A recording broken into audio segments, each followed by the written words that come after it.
আজ দেখে মনে হচ্ছে না মনটা একটু বেশি খুশি খুশি। খুশি তো হওয়ারই কথা, অনেকদিন পর মায়ের সাথে দেখা হবে, তাও আবার হুট করে নাকি প্ল্যান হয়ে গেল। প্ল্যান শেষ করে যখনই রেস্ট নিতে যাব তৎক্ষণাৎ ওই পার থেকে মায়ের ফোন, ঝটপট রেডি হয়ে শিয়ালদা আয়, আমি আসছি। এদিকে রুডিও বাড়িতে নেই, আমাদের স্বপ্ন উড়ানকে নিয়ে যাওয়ার সম্ভাবনা, তাই ঝটপট রেডি হয়ে অগত্যা ট্রেনই ভরসা।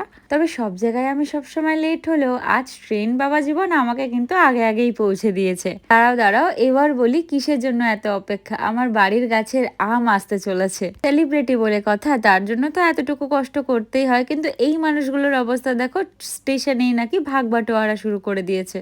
যাই হোক, নিজের বাড়ির গাছের জিনিসপত্রে এতটুকু লজ্জা করলে মোটেই চলে না। তবে এটা বলি, আমার মাতাশ্রী এত দূর আসার সাহসটা এই কারণেই দেখিয়েছে, কারণ আমার পিসিরা সঙ্গে আসছে। তাই পিসিদের টাটা বাই বাই বলে আমরা আমাদের জিনিসপত্র নিয়ে উঠে পড়লাম ট্রেনে। এবার আমি নেমে যাব আমার ডেস্টিনেশনে, মা চলে যাবে মার ডেস্টিনেশনে।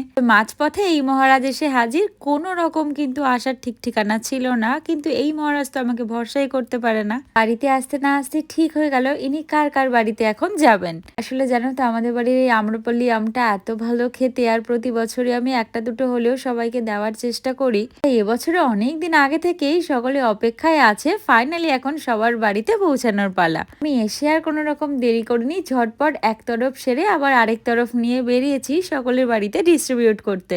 তো ঠিক যেই মুহূর্তে এই আমগুলোকে সকলের বাড়িতে গিয়ে পৌঁছে দিলাম, সবার মধ্যে যে কি একটা অদ্ভুত আনন্দ, কি বলবো তোমাদের। প্রত্যেকটা মানুষের যেন অপেক্ষা করেছিল যে কবে আমি আমগুলোকে তাদের বাড়িতে পৌঁছাবো। এই ছোট্ট ছোট্ট ভালোবাসাগুলো নিয়েই তো আমাদের বেঁচে থাকা, তাই না বলো?